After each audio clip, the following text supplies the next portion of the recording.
Hello students, आज हम लोग करेंगे ज्वार भाटा के अंतर्गत एक और महत्वपूर्ण टॉपिक दीर्घ ज्वार तथा लघु ज्वार, स्प्रिंग एंड नीप टाइड्स।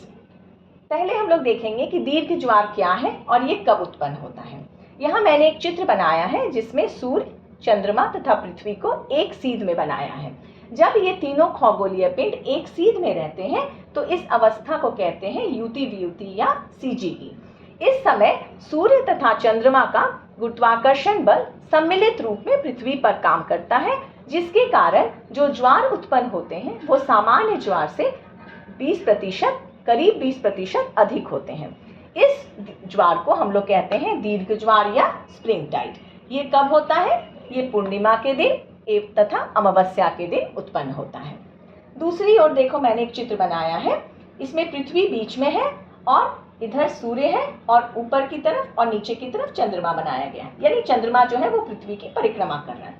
तो जब सूर्य तथा चंद्रमा पृथ्वी से समकोण बनाते हैं यानी राइट एंगल पे रहते हैं, तो इनका जो गुरुत्वाकर्षण बल है ये बढ़ जाता है, जिसके कारण जो ज्वार उत्पन्न होता है वो सामान्य ज्वार से करीब 20% कम होता है। तो ये अवस्था कब होती है? इस अवस्था को पहले कहते हैं लघु ज्वार या नीप टाइड। और ये कब होती है?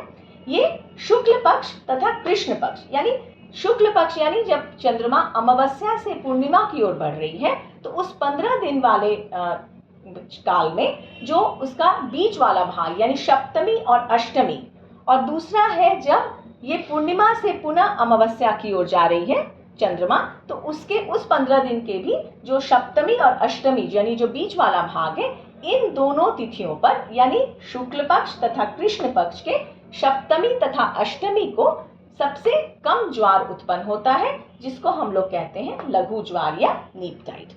तो आज हम लोग देखें कि दीर्घ ज्वार और लघु ज्वार क्या है। तो इसमें हम लोग अंतर स्पष्ट कर सकते हैं। दीर्घ ज्वार में तीनों खगोलीय पिंड एक सीध में या स्ट्रेट लाइन में रहते हैं। लघु ज्वार में ये तीनों खगोलीय पिंड एक दूसरे पृथ्वी से सूर्य और चंद्रमा जो है समकोण बनाते हैं यानी राइट एंगल। दूसरा है दीर्घ ज्वार या स्प्रिंग टाइड पूर्णिमा तथा अमावस्या को होता है। लघु ज्वार शुक्ल पक्ष तथा कृष्ण पक्ष के सप्तमी तथा अष्टमी के दिन होता है।